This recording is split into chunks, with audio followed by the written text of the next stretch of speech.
Hello, welcome back to Economics 360 International Trade. This is week 11 and we are going to discuss some aspects of trade blocks today. As I hope all of you know from having looked at the syllabus, this is the last of the lectures regarding the policy issue. So remember that the course was really made up of essentially three parts. The first part was the theory, then the trade policy, and then later on we're going to spend the next 2 weeks, which really isn't enough, but yet we have only 2 more weeks to spend on some aspects of the international finance. Let's say looking at the balance of payment and rates of foreign exchange and a few other issues. I'd like to be able to build a model, but be that as it may, we'll get to that, I guess, in the next couple of weeks. So what I wanted to do today is, right from the beginning, stress that ultimately, really, we're going to be definitely interested in showing the formal model of what are the implications of forming some of these regional trade agreements or trade blocks. But before we do that, I thought it would be relatively important right now to make sure that we all understand the background. One more time, I've got to take you back right now, or ask you at least to remember what are the bases upon which the trade theory is based. One of the single most important aspects, if you still recall, irrespective of whether one really thinks highly or not of the trade theory, is the fact that the theoretical construct itself has not been found to be lacking. The major criticism, if you still recall, is really based on the fact that the theory is not an adequate description of the reality in the world, which is valid. I'm not suggesting that it's not valid, but we've got to make sure that we understand that at least the theory itself has not been found to be lacking. And as a result, we've got to right now remember that in a world of bliss, we're saying that the free trade theory looks at the world as if it is all as a free trade area. That's to say, there are absolutely no barriers whatsoever by any country anywhere in the world. One of the reasons that obviously some people are dissatisfied with the results of trade is due to the fact that we definitely have not met that very, very high standard of looking at the world as being really a unified world. So, to use the language that we used last time, and that also has been used by the book, then the perfectly theoretical world is the first world, the first best world. We live in a second best world, in a world that is full of certain friction and conflicts and inadequacies and instability and what have you. And in particular, obviously, to just name certain, to use certain economic terminology, the fact that we have very many externalities. And so as a result, we've got therefore to keep in mind that there have been very many attempts to move the world towards the first best. One of the things that has been suggested, and that has been obviously used quite a lot in trade, is to go ahead and develop that movement that we have spoken about before, and that probably all of you are familiar with, towards multilateralism. That's to say, to go ahead and form and adopt policies worldwide that will eliminate, maybe gradually initially, but ultimately really their goal is to eliminate all barriers on all goods and not to discriminate. That's to say, once you offer someone a deal, you offer that deal to all other countries in the world. That, in essence, as probably all of you know, is what resulted in GATT. Because prior to GATT, the General Agreement on Trade, Tariff and Trade, which really was formalized after World War II, prior to that, most of the countries in the world used to have bilateral agreements.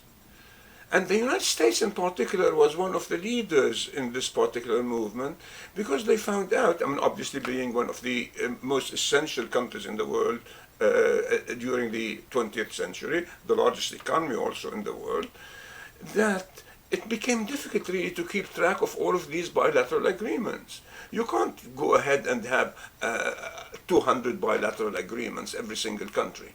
Then it will become such a great big mess that it will be very difficult to keep track of it. And so the United States was one of the very, very important driving forces for the establishment of GATT on a multilateral basis.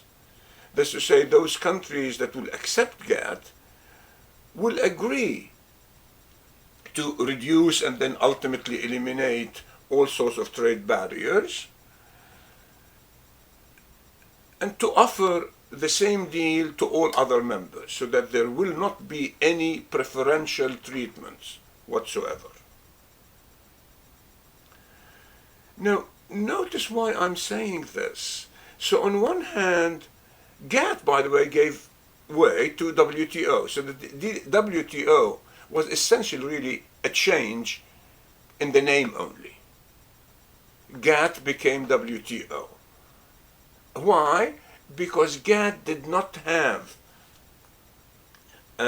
enough power to go ahead and implement its policies. The WTO, we decided, okay, we will change the organization, give it a different name, a different structure, and we will give it the power to go ahead and implement these particular policies so that you'll hold the countries responsible whenever they violate their commitments. But notice where we're going with this. So GATT and then the WTO believe in that very crucially important economic assumption that trade is supposed to be free and without discrimination all over the world. But if that is so, how do you go ahead then and justify or explain that according to the records of the WTO, there are close to 500 regional trade agreements, i.e. preferential agreements? So is there a contradiction? I mean, notice that on one hand we say that there should be absolutely no preferential treatment, and then on the other hand we find out that there are all sorts of preferential treatments because there are all sorts of preferential regional trade agreements in the world. And the answer obviously is yes, of course it's a contradiction. In a sense, each and every single one of these preferential trade agreements, regional trade agreements, is really illegal. Because according to GATT, you are not allowed to go ahead and follow such policies. But then everybody closed their eyes and looked the other way. And actually we went even more than that. We've introduced a few changes in the laws of the WTO that for the time being at least are willing to accept and promote regional trade agreements. And we did not do that, obviously, as you might imagine, in order to contradict the trade theory that we're trying to use in order to promote free trade in the world. The argument is much more pragmatic, so to speak. So we've come to the conclusion, or at least nations have come to the conclusions, that since it's going to be very difficult to arrive at major concessions and agreements on the multilateral basis, why don't we therefore go ahead and form these regional trade agreements with the hope that they will expand in order to ultimately maybe cover the world. So we're really using the logic that our target, our goal is still the same, but we think that it is probably more convenient and easier to arrive at that particular goal through more regional trade agreements, i.e. preferential treatments, which is something that we normally don't like to do, at least in theory. Now, if you look around you in the world, what do you find out? You find out that for all practical purposes, as we have just said, there are, literally speaking, hundreds and hundreds of these preferential agreements. But not all of them are in effect. However, again, according to the records of the WTO, there are over 200, close to 300 of them that are in effect. Now, you'll be hard put sometimes to go ahead and name the 300. It goes without saying, so nobody is asking you to do that. But as you can see, the number really covers practically every single country in the world. Actually, it's difficult to name a major WTO member who is not at the same time a member of a very large number of such preferential trade agreements. And what are the largest two such agreements in the world, or groupings in the world? As we all well know, the EU usually is the first thing that comes to mind. But the EU has so many different agreements, has probably around 20 to 30 agreements with certain other countries. So it's not enough, or at least in this case, you're not only a member of the EU, but being a member of the EU, you're also a member of 20 or 30 other such agreements, whereby the EU will go ahead and establish certain special preferential agreements with all of these various countries. The same thing is true, by the way, of the United States. The US, obviously, is the major power behind NAFTA. But as we all will know, the US also has free trade agreements with a very large number of countries. With Israel, with Jordan, with Bahrain, with Korea, and with many other countries. And so, as you can see, the numbers then are going to build up very rapidly. Let me go ahead also and point out, by the way, and that's why I decided to write these over here behind me, to show you that the trend right now is more and more towards regionalism. And in a sense, obviously the EU was the first one, but the trend really picked up quite a lot of force once we formed NAFTA. And let's not forget that NAFTA is not that old. NAFTA came into effect only in 1994. I mean, people my age, I can recall almost every single speech that was given for and against NAFTA, and what is the anticipation and the anxiety about what were going to be the effects of putting NAFTA into force. It becomes legal in 1994. But notice that what is going on right now is even to expand upon both the EU and NAFTA. The single most important ones to remember are obvious, or to take note of, are these three. We've mentioned this before, the TTIP TTIP, which is the effort to form a free trade agreement. It still is a proposal. It's been discussed. Probably it will have a very, very high chance of becoming a reality between the US and the EU.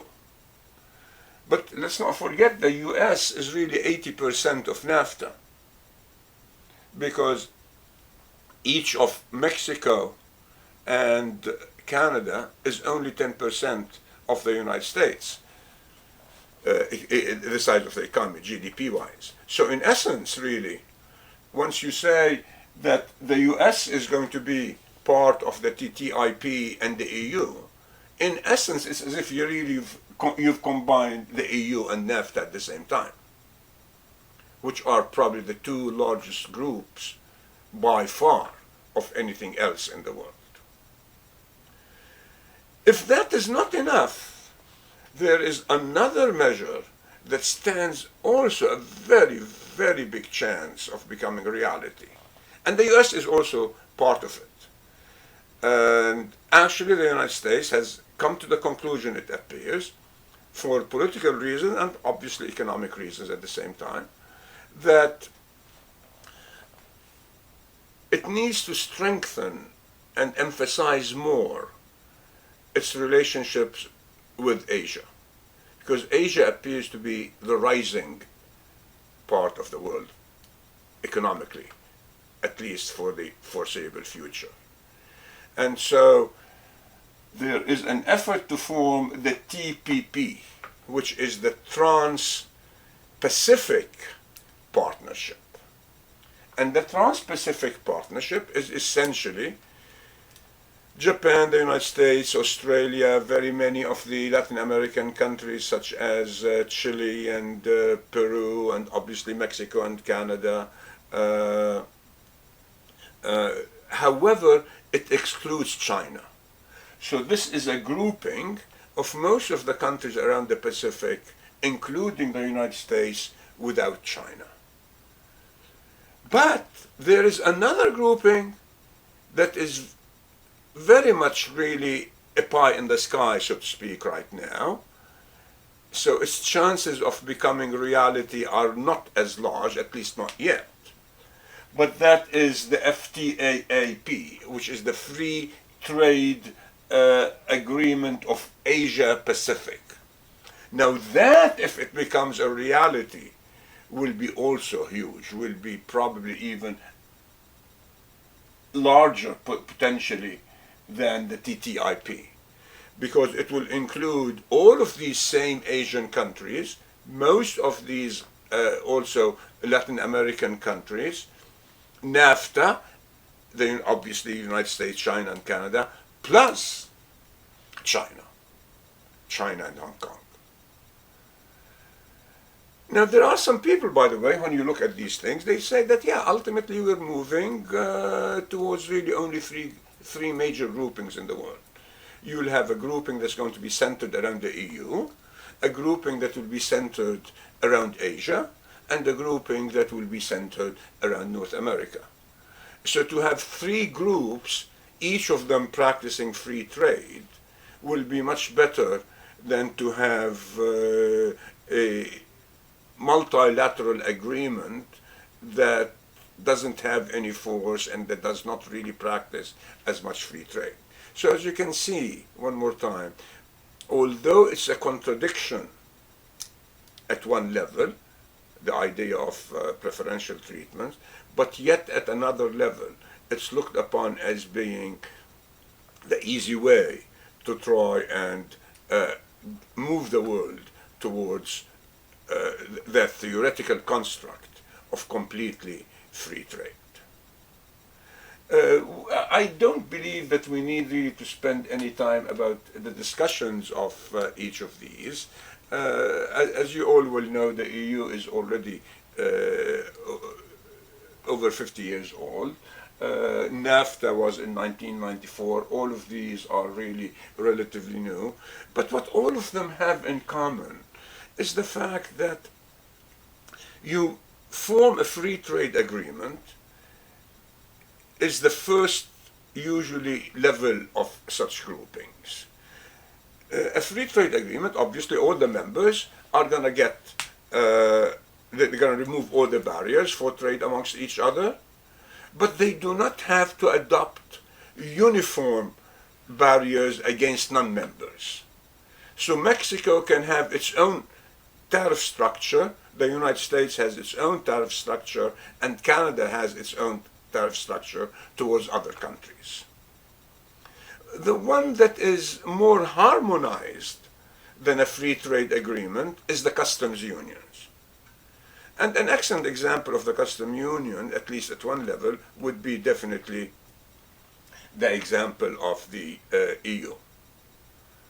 The EU at one time really started as being nothing else but a customs unions. That's to say, you go ahead and you remove all barriers against members, but you also harmonize all members, all barriers against non-members. And then you move into a common market, whereby you add also the complete flow of all factors between members and not only the flow of goods and services. And then you can obviously increase this level of integration by forming an economic union. Ultimately, an economic union is a union whereby you have completely free trade between the members, you have harmonized the barriers against non-members, you have free flow of all factors of production, and you harmonize all the fiscal, social, and monetary policies. And we all know that how is it right now the EU is having certain problems in trying to harmonize these policies at the very high level of a monetary policy and fiscal policy. But ultimately, the goal, therefore, is to become, in essence, something similar to the United States, to have a fully integrated grouping of countries. And the larger these groups become, therefore, the greater is going to be the elimination of barriers. But as you can see, one of the problems in all of these things, and this isn't probably the time to really spend a long time discussing it, is that issue of sovereignty. Many of the countries, or many of the citizens of very many of these countries, still feel that the issue of sovereignty is very important, and that this move towards economic integration does affect the issue of sovereignty. This is at least one of the reasons why is it that the UK is not as integrated into the EU. They haven't, for example, adopted the euro, and so on and so forth. But keeping that in mind then, we have right now to ask ourselves the question, why is such a grouping always beneficial? Now, that is the thing that I would like to discuss over here through these three different diagrams. It does appear that most people intuitively favor such preferential treatments because there is that overall impression that a preferential treatment is always good to the level of welfare and is beneficial. Now that, unfortunately, is not always true. And this is what I want to show right now. Both, this is the presentation that was used in the book, and I want to show you another very common presentation that does essentially the same thing. Now, whenever you have such a grouping, we tend to think of it as being something that is good, because we think that it's going to increase trade amongst these members. So you get, let's assume, a grouping of three different countries. By allowing free trade, then you would have encouraged the exports of one of these members to the other two or three members, and that will be what is called as what? trade creation. You would have created trade. So that particular country that was not exporting any of its goods, all of a sudden is going to be exporting its goods to the two other countries. And so that is obviously looked upon as being something that is beneficial. But is that the only result of having such a preferential treatment? And unfortunately, the answer is no. There is the possibility of finding out with something that is a little bit more negative. So instead of trade creation, what you've really gotten involved in is what we shall call, or at least what is called in the literature, as trade diversion. I mean, let's look at a very simple example before we look at the diagrams, because the diagrams really are not that difficult. Let's assume that the United States and Canada and Mexico used to import something from Japan because the Japanese good was the one that is the least costly in the world. So both the United States and Mexico and Canada used to import that particular commodity in the tens of millions of units every single year. Once NAFTA was formed, then we allowed, let's assume, not let's assume, we did allow all the member countries to remove all barriers. And so once barriers were removed, what did we find out? We found out that all of a sudden, the imports from Mexico will be less costly than the imports from Japan once you go ahead and add to the Japanese the tariff. So the Japanese plus the tariff is more expensive than the Mexico without the tariff. And so what would have happened? Then the United States and Canada will start importing that particular good from Mexico. And Japan will be shut out of the market. So Mexico benefits because we're going to be importing that particular commodity in the tens of millions of units every particular year. But what about the Japanese? The Japanese are actually the low-cost producer in the world, but they've been shut out of the market only because we're making them carry a tariff. So in that case, therefore, yes, there have been some benefits due to trade creation, but there has been also some losses due to trade diversion.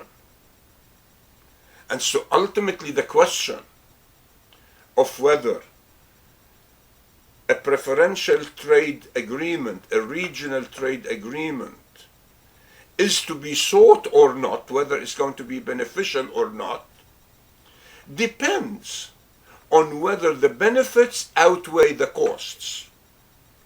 If the benefits of trade creation are greater than the losses due to trade diversion, then obviously that preferential trade agreement should be promoted and will be beneficial to all. But there are some circumstances whereby the trade diversion will be much larger than the benefits of trade creation. And in that case, that preferential trade agreement would not be beneficial to the welfare of that particular grouping that was created. And the studies, by the way, to try and prove one case or another are very complicated. In Canada, there are a number of institutions that are working up until now to try and prove conclusively that NAFTA has not benefited Canada, and so the at least some groups in Canada would like to be able to pull out of NAFTA. The same thing is true in the United States. There are some groups in the United States that believe that NAFTA has not been of great benefit. But then, obviously, there are very many other groups that will point out to the great big growth in exports and imports between these three countries and the tremendous trade, and so they point to the fact that NAFTA has been very beneficial to the three of them. We are not going to get into that particular discussion right now, but I should probably mention one more thing before we go to the models, is that whenever you have a free trade agreement vis-a-vis a customs unions, there is always at least you create the possibility of having some countries take advantage of the fact that the barriers against non-members are not going to be uniform. And so let's assume, just for the sake of the argument, that the United States tariffs on textile are 25%, while Mexico's tariffs on textiles are only 5%. And so a country could go ahead and export its goods to Mexico and pay the 5%, and then from Mexico bring them to the United States, so that they would avoid then the 25% tariff in the US. Now, in order to overcome or to block certain countries or corporations from taking advantage of this loophole, so to speak, we have adopted the rules of origin.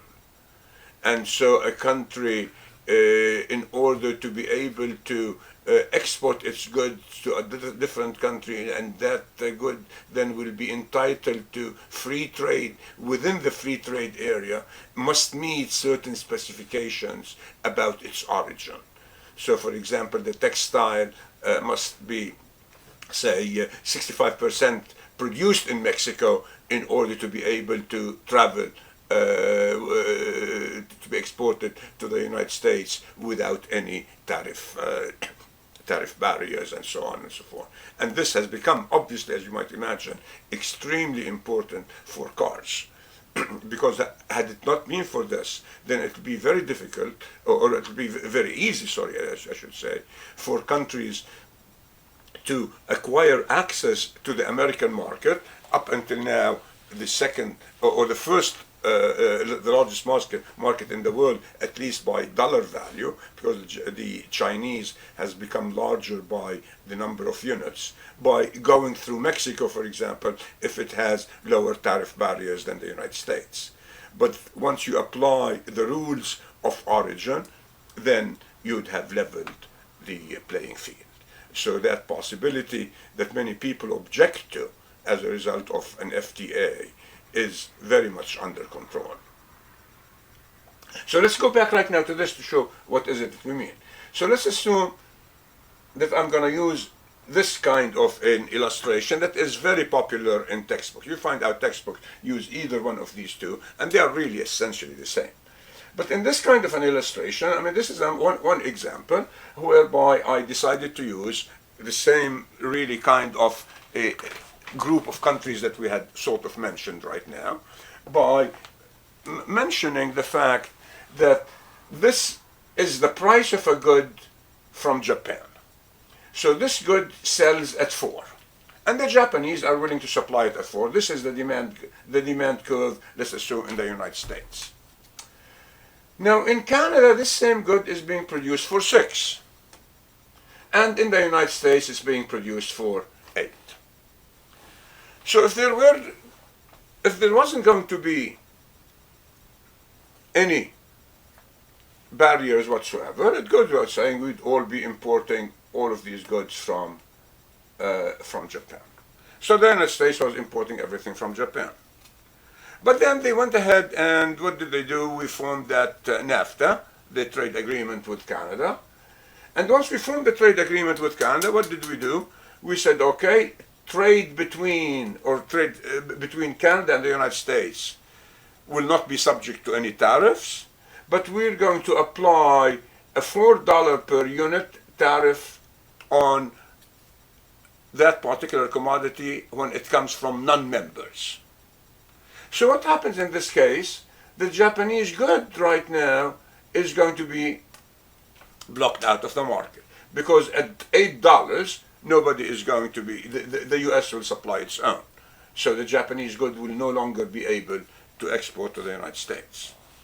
So once this free trade area is put into effect, what are the net results for the Americans? If you're an American consumer, right now you're trading with Canada at 6, so your benefit is this particular area. So this triangle over here is the benefit that has been collected. So that is the trade creation.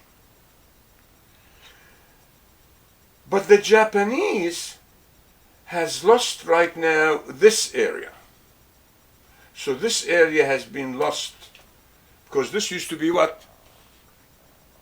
The area that we used to be able to enjoy, but right now it's no longer there. Even the tariff, I mean, the United States used to be able to apply this tariff, but right now this tariff is no longer applicable, right? Because all goods are being imported from Canada and nothing from them. So this is really a total loss. So if this arrangement is to be looked upon as being something beneficial, then you would like the benefits to be greater than the losses. If it so happens that the losses are greater than the benefits, then in this particular case, all what it means, excluding right now the political motivation, which are really strong motivations also normally behind such agreements, it means that on purely economic terms, the welfare in this case is going to be negative. And I use these figures from the top of my head on purpose in order to try and prove the point. So if you look at this, for example, this is 100, this is 160. So the base of this triangle is 60. The height is 2. So it's 60 times 2 over 2. So 60 times 2 over 2 is 60. Right? Now what's the area of this? The area of this is 100 times 2. So 100 times 2 is 200. So the losses are 200. The benefits are 60. Therefore the net in this case is a negative. Now the same arrangement can be made or can be shown to become positive if it so happens that the costs were different. For example, in this case, this is really a duplication of this, but I decided to say instead of being 4, 6, and 8, I'm going to use 4, 4.5, and 8. In this case, as you can see, although this isn't drawn to scale, but the area of this triangle, the benefits, is much larger than the area of this area that are the losses. Again, if you have the exact figures, you can calculate it down to the penny. I mean, in this case, what did I decide to use over here? 100 and 240. So this is 140. 140 times 3.5 over 2. So that's 70 times 3.5, which is 210 and 35, 245. While this area right now is only 100 times a half, which is 50. So I gain 245 and I lose 50, therefore on the net it is a positive. And so in this case I can go ahead. Now this is important, not only read in order to understand this, although obviously it's important to do that, but to show that there are certain general rules that you can look at to find out whether such an arrangement is going to be beneficial or not. What is it that made this arrangement beneficial is very obvious, I hope, that whenever a member of the free trade area has or can produce at a cost that is at least close to the low cost in the world, then that arrangement is more likely to become extremely beneficial. If that cost is going to be very high, then the losses are also expected to be high. And so whenever you look at a trade arrangement between 2 or 3 or 4 major countries, the trade arrangement will be very beneficial if it so happens that they can really match more or less the price, the cost of the low-cost producer in the rest of the world.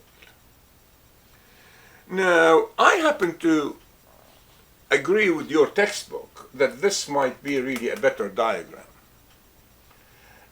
although both of them really are saying the same thing. In this diagram, what do we have? This is the demand curve, and this is the supply curve. And again, the price in Japan is 4, the price in Canada is 6, and in the United States it's 8. So we go ahead and we impose, as I said, initially let's assume we had absolutely no trade barriers, so everything was being imported from Japan, the 400 units. We form a trade area with Canada, NAFTA, and we impose a tariff of $4 on the Japanese. And so all our imports right now are going to be from Canada, and we're going to import from Canada from 175 to 375. We're going to import 200 from Canada.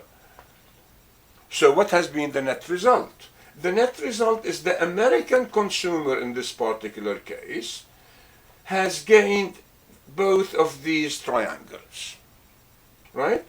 Because when they have nothing else but the $4 per unit imposed on everybody in the world, then the Americans were consuming at this particular level, and so we were importing only this small area over here. From 275 to 325, we were importing only 50. Once we form the free trade area, then all of a sudden right now we're going to be consuming a larger quantity. We're going to be supplying less domestically, but our imports are going to go up from 175 to 375, to say they're going to be 200, and all of these are going to come from Canada. So Canada has benefited. What's the sum of the benefits for the Americans? Well, the American consumer, as you can see, has benefited by adding this and this and this and this. So let's call them 1, 2, 3, and 4. All of these have been benefits to the American consumer. But one is a loss to the American supplier, producer. So it cancels out. This one that was an addition to the American consumer, the American government right now is no longer going to be collecting the tariffs. So again, it's an even Steven. So the consumer gains it, the government loses it, so that's no problem. These two have been gained by the consumers, but have not been lost to anyone. So these are obviously gains. But what else is there? Well, there's this. Now this area is totally lost, because this, we would have collected all of these, the sum of both of these in tariffs had we been importing from Japan. So the Japanese, so therefore this is a loss. So we have a gain of these two and a loss over here. In this particular case, what's the net? As you can see, the net in this particular case is to just go ahead and add this area and net it from here. So the net triangles are going to be 100 times 2 over 2 plus 50 times 2 over 2, minus this area, which is all 100, so we wind up with a positive value. So to sum up, therefore, all what we're saying is that a trade area could be beneficial, but then it might not be beneficial depending on the cost, the low cost of that particular good in the world vis-a-vis the cost when it's supplied by a member of that particular free trade area. So with this, I will talk to you again next week. Bye-bye.